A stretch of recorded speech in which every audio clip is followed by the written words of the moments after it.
সকলোকে পুনৰ এবাৰ স্বাগতম জনাইছো আজিৰ নতুন ভিডিঅ'লৈ আৰু আজি হল 7 জুন আৰু আজিৰ দিনটোৰ কিন্তু কেইবাটাও গুৰুত্বপূৰ্ণ আপডেট ইতিমধ্যে আহি পৰিছে গতিকে আপোনালোকৰ বাবে কিন্তু এই গুৰুত্বপূৰ্ণ আপডেট কেইটা জানি লোৱাটো অত্যন্ত গুৰুত্বপূৰ্ণ হে আপোনালোকে ভিডিঅ'টো সম্পূৰ্ণকৈ চাই থাকিব অলপ স্কিপ নকৰাকৈ প্ৰথমটো আপডেট ওলাই আহিছে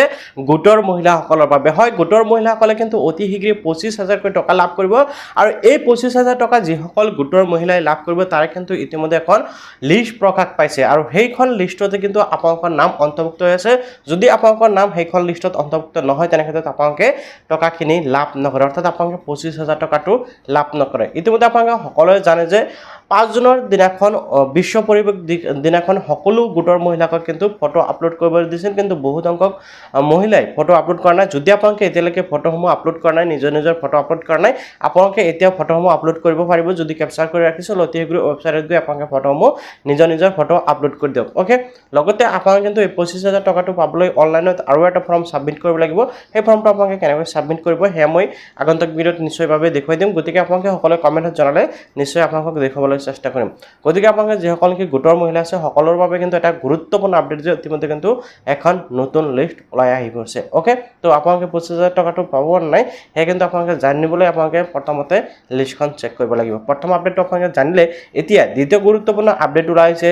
অৰুণোদয় আঁচনি লয় হয় যিসকলে কি অৰুণোদয় আঁচনিৰ হিতাধিকাৰী আছে সেইসকলৰ বাবে কিন্তু এটা অতিকৈ গুৰুত্বপূৰ্ণ খবৰ যে আপোনালোকে সকলোৱে আশা কৰি আছিল বা সকলোৱে ভাবিছিল যে জুন মাহৰ পৰা হয়তো আপোনালোকে অৰুণোদয় আঁচনিৰ জৰিয়তে 3000 কোটি টকা লাভ কৰি থাকিব অৰ্থাৎ জুন মাহৰ পৰা হয়তো আকৌ অৰুণোদয় আঁচনিৰ টকা প্ৰদান কৰা আৰম্ভ কৰিব কিন্তু এই সময়ত আটাইতকৈ গুৰুত্বপূৰ্ণ আপডেট অৰুণোদয় আঁচনিৰ হিতাধিকাৰীসকলৰ বাবে যে আপোনালোকে জুন মাহৰ পৰা নহয় আপোনালোকে আগষ্ট মাহৰ পৰাহে অৰুণোদয় আঁচনিৰ টকা লাভ কৰিব এতিয়া আগষ্ট মাহৰ পৰা কিন্তু আকৌ 3000 টকাকৈ লাভ কৰিব 1250 নহয় আপোনালোকে 3000 টকা লাভ কৰিব এতিয়া আপোনালোকে ভাবিব পাৰে যে তেনে ক্ষেত্ৰত জুন বা জুলাই মাহত আমি কিয় টকা লাভ নকৰিম কিয়নো যোৱা কেই মাহৰ পৰা কিন্তু ইতিমধ্যে অৰুণোদয় আঁচনিৰ টকা বন্ধ হৈছে তাৰ কাৰণটো হ'ল যে আকৌ যিসকলে অৰুণোদয় আঁচনিৰ হিতাধিকাৰী আছে সেইসকলৰ ভেৰিফিকেশ্যন হ'ব ঘৰে ঘৰে গৈ ভেৰিফিকেশ্যন কৰিব ভেৰিফিকেশ্যন কৰাৰ পিছতে আপোনালোকৰ নাম নতুনকৈ সিলেকশ্যন হ'ব তাৰ পিছতে আপোনালোকে টকাসমূহ লাভ কৰিব এটা বহুত ডাঙৰ বস্তু সোমাই আছে আৰু হেয়া হ'ল যে আপোনালোকে যিসকল নেকি অৰুণোদয় আঁচনিৰ হিতাধিকাৰী আছে সকলোৰ কিন্তু ভেৰিফিকেশ্যন হ'ব আৰু আপোনালোকৰ পৰিয়ালৰ প্ৰত্যেকজন সদস্যই কিন্তু কি কৰিব লাগিব অৰুণোদয় আঁচনিৰ লগত আপোনালোকৰ পৰিয়ালৰ যিসকল সদস্য আছে গোটেইকেইজন সদস্যৰ কিন্তু আধাৰ কাৰ্ড আপোনালোকে অৰুণোদয় আঁচনিৰ লগত সংযোগ কৰিব লাগিব অৰ্থাৎ এটা পৰিয়ালৰ পৰা যিকোনো এজন ব্যক্তিৰ নামত অৰুণোদয় আঁচনি হ'ব বা এজন ব্যক্তিয়ে অৰুণোদয় আঁচনি পাব এনেকুৱা বহুত পৰিয়াল আছে যেসমূহ এটা পৰিয়ালতে দুটা তিনিটা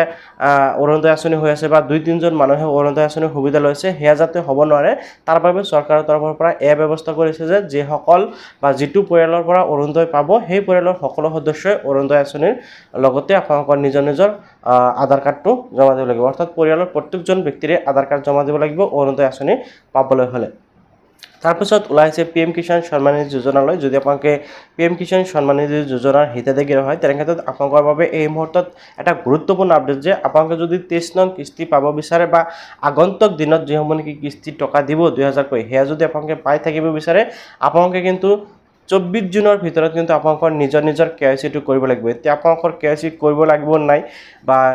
কেতিয়া কৰিব লাগিব সেই বিষয়টো আপোনালোকে জানিবলৈ কিন্তু আপোনালোকৰ গাঁও পঞ্চায়ত বা আপোনালোকৰ ব্লকত গৈ আপোনালোকে জানিব পাৰিব যে আপোনালোকৰ KYC কৰিব লাগিব নাই অৰ্থাৎ সকলো কৃষকৰে কিন্তু KYC কৰিব নালাগে যেসকলে KYC কৰা নাই সেইসকলৰ বাবে এখন তালিকা প্ৰকাশ কৰি দিছে সেই তালিকা আপোনালোকে এবাৰ চেক কৰিব লাগিব আপোনালোকৰ গাঁও পঞ্চায়ত গৈ বা আপোনালোকৰ ব্লকত গৈ বা আপোনালোকৰ যিসমূহ নেকি চেয়াৰমেন আছে বা আপোনালোকৰ মেম্বাৰ আছে বা আপোনালোকে যিসকল কি বড়োলেণ্ডত আছে সেইসকলৰ BCTCত গৈ আপোনালোকে চেক কৰিব লাগিব যে লিষ্টখনত আপোনালোকৰ নাম আছে নেকি যদি লিষ্টখনত আপোনালোকৰ নাম আছে তেনে ক্ষেত্ৰত আপোনালোকে আধাৰ কাৰ্ড আৰু লগতে মোবাইল নাম্বাৰটো লগত লৈ গৈ আপোনালোকে নিজৰ KYC টো কৰি ল'ব আৰু 24 জুনৰ পৰা 26 জুনৰ ভিতৰত কিন্তু আপোনালোকে কৰিব লাগিব অৰ্থাৎ এতিয়াৰ পৰা কামসমূহ চলি আছে আপোনালোকে অতিশীঘ্ৰে সকলোৱে কৰি ল'ব ওকে দেন আপোনালোকৰ বাবে আৰু এটা গুৰুত্বপূৰ্ণ খবৰ যিসকল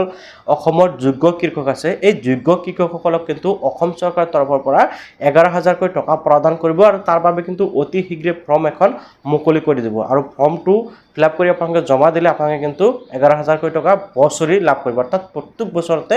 11000 কোটি টকা লাভ কৰিব ঠিক আছে আপোনালোকে প্ৰত্যেক মাহতে লাভ নকৰে এই যি টকা 11,000 টকা এইটো প্ৰত্যেক বছৰে পাই থাকিব আৰু এই বিষয়ে অসমৰ মুখ্যমন্ত্ৰী হিমন্ত বিশ্ব শৰ্মা ডাঙৰীয়াই নিজে ঘোষণা কৰিছে তো এনেকুৱা গুৰুত্বপূৰ্ণ আপডেটসমূহ পাই থাকিবলৈ আপোনালোকে চেনেলটো ছাবস্ক্ৰাইব কৰিব আৰু আপোনালোকে ভিডিঅ'টো ভাল পালে নিশ্চয় লাইক আৰু কৰিবলৈ পাহৰি নাযাব তো এইখিনিতে গুৰুত্বপূৰ্ণ বিষয়টো হ'ল যে যদি আপোনালোকে যোগ্য কৃষক হয় বা আপোনালোকে যদি কৃষি কাৰ্যৰ লগত জড়িত হৈ আছে তেনে ক্ষেত্ৰত আপোনালোকে যি আগন্তুক দিনত 11,000 টকাৰ ফৰ্ম দিব সেয়া পাবলৈ হ'লে আপোনালোকে মোৰ চেনেলটো ছাবস্ক্ৰাইব কৰক লগতে মোৰ হোৱাটছআপ চেনেল আৰু টেলিগ্ৰাম চেনেলো ছাবস্ক্ৰাইব কৰি ৰাখিব ঠিক আছে কিয়নো মই যেতিয়া ফৰ্মসমূহ আহিব মোৰ হোৱাটছআপ চেনেল বা টেলিগ্ৰামতো প্ৰভাইড কৰি দিওঁ গতিকে আপোনালোকে হোৱাটছআপ বা টেলিগ্ৰাম চেনেল দুয়োটা আপোনালোকে ছাবস্ক্ৰাইব কৰি ৰাখিব অ'কে তো আজিলৈ মানে বাই বাই